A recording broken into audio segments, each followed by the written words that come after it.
On item 10C, which is receiver report, waive the first reading, introduce 2010 Fire and Building Code ordinances to be adopted by reference, and set the public hearing for adoption and adopt the resolution approving findings of necessity and need for amendments, deletions, and additions to the code. Staff report, please. Thank you, and good evening, Honorable Mayor and City Council. As the Council may remember, every 3 years, the state of California puts forward a new California Building Code series, and it codes a number of code books, the mechanical code, the plumbing code, the building code, all of which are mentioned in the staff report.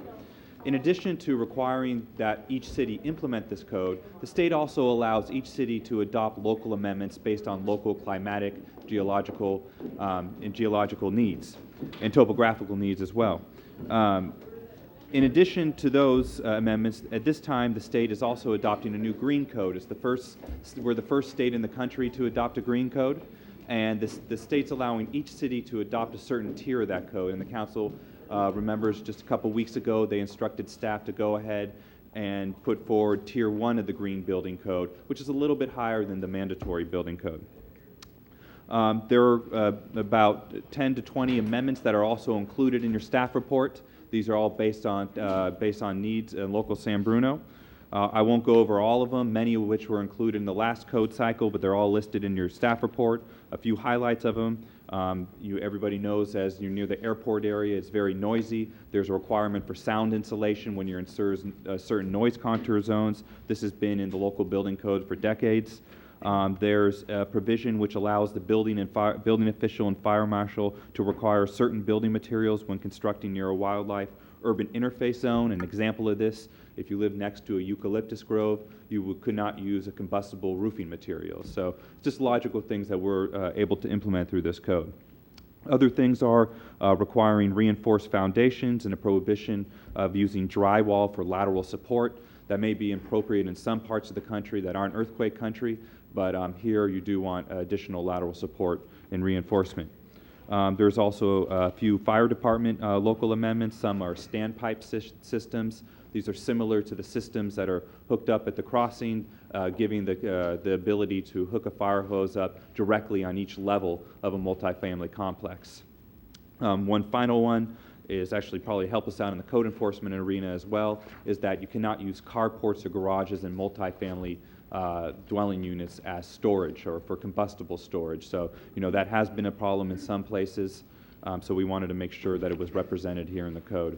I do have Gary Laporia, who's our building official, as well as George Devendorf here, who is the fire marshal. And one important thing to note, I think, is that Gary and George worked hand in hand with the other building officials and with the other fire marshals in San Mateo County to really get these codes all in line. So these aren't things that are unique to San Bruno. These are things that are being adopted countywide, so there is some consistencies for homeowners and contractors and business owners throughout San Mateo County.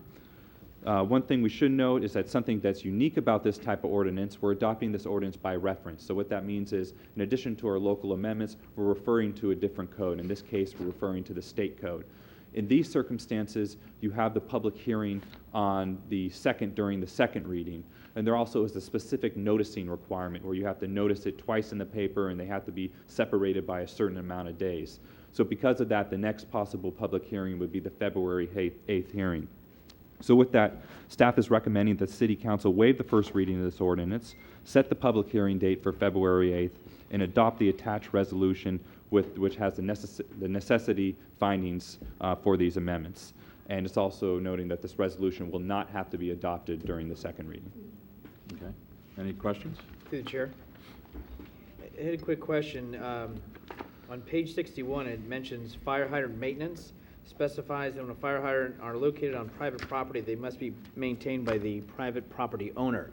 My understanding is it's just not somebody driving down the street and sees it on the front lawn. That it's not in reference to that, but could you clarify that, since obviously I think most people would believe that references them? Absolutely. When you see a fire hydrant in the front yard, that is not actually on private property. Within San Bruno, the public right-of-way extends anywhere from 2.5 feet to 5.5 feet, 7.5 feet in from the back edge of the sidewalk. So that's all still public right away. What this is referring to is developments with private roads. So the crossing, Skycrest, developments like that where there's the private roads, that these would be maintained by the HOA or the private development. Thank you. Okay, any other questions? Through the Ken? Chair. Speaking with the building official and I guess during the presentation at the last meeting, there was obvious reference to the new green code and how that would go in effect for new construction, new commercial and new residential. And so there's a question as far as new.